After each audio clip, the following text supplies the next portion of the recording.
नमस्कार. हे ऐकले का या चॅनलवर मी तुमचं स्वागत करते. आजच्या या सखोल विश्लेषणामध्ये आपण कोणत्याही वैयक्तिक मतांशिवाय केवळ उपलब्ध तथ्यांच्या आधारे दोन अत्यंत धक्कादायक बातम्यांचा आढावा घेणार आहोत. हो, अगदी बरोबर.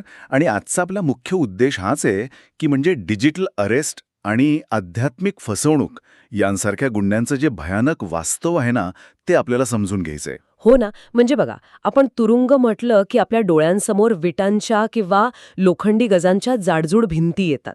पण असा विचार करा, जर हा तुरुंग पूर्णपणे अदृश्य असेल तर? आणि या अदृश्य तुरुंगात अडकण्यासाठी तुम्हाला घर सोडायची गरजच लागत नाही. हा तुरुंग थेट तुमच्या स्मार्टफोनच्या स्क्रीनवरून म्हणजे अगदी सहज तुमच्या मेंदूत प्रवेश करतो. अगदी. आणि म्हणूनच मला वाटतं यूपीच्या बिजनोरमधील मोनिका या 28 वर्षीय महिलेची जी बातमी समोर आली आहे ती याच अदृश्य तुरुंगाचं अत्यंत भयानक उदाहरण आहे. हो, ती घटना खूपच दुर्दैवी होती. 27 किंवा 28 एप्रिलच्या रात्री तिने घरात आत्महत्या केली. आणि सर्वात हादरवून टाकणारी गोष्ट म्हणजे त्यावेळी तिच्या 8 आणि 11 वर्षांच्या लहान मुली ताच खोलीत होत्या. अरे देवा. हो ना.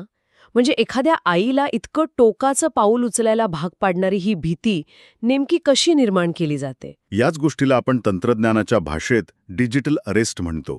यात गुन्हेगार एक प्रकारे सायकोलॉजिकल हायजॅक करतात.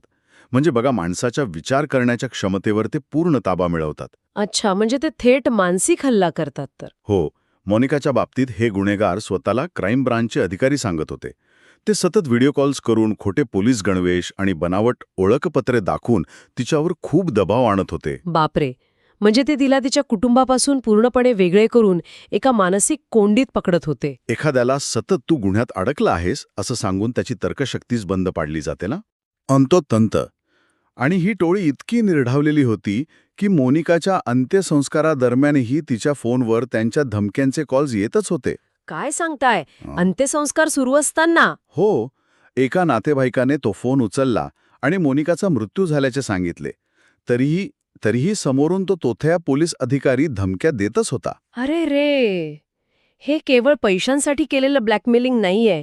हा एक प्रकारचा मानसिक खूनच आहे. अगदी बरोबर बोललात. आणि म्हणूनच पोलिसांनी आता BNS कलम 108 लावले आहे. म्हणजे सोप्या भाषेत सांगायचे तर आत्महत्येस प्रवृत्त केल्याचा गुन्हा. बरं, तिच्या डायरीतही या दीर्घकाळ चाललेल्या ब्लॅकमेलिंगचा उल्लेख सापडला आहे ना? तिच्या पतीला पण धमक्या आल्या होत्या असं वाचनात आलं माझ्या. होय. आणि आता पोलीस कॉल रेकॉर्ड्स आणि व्हॉट्सअप चॅट्सच्या आधारे या एका मोठ्या आंतरराज्यीय टोळीचा शोध घेत आहेत. आता मोनिकाच्या बाबतीत गुन्हेगारांनी या अदृश्य तुरुंगाचे कुलूप भीती वापरून लावले, पण जेव्हा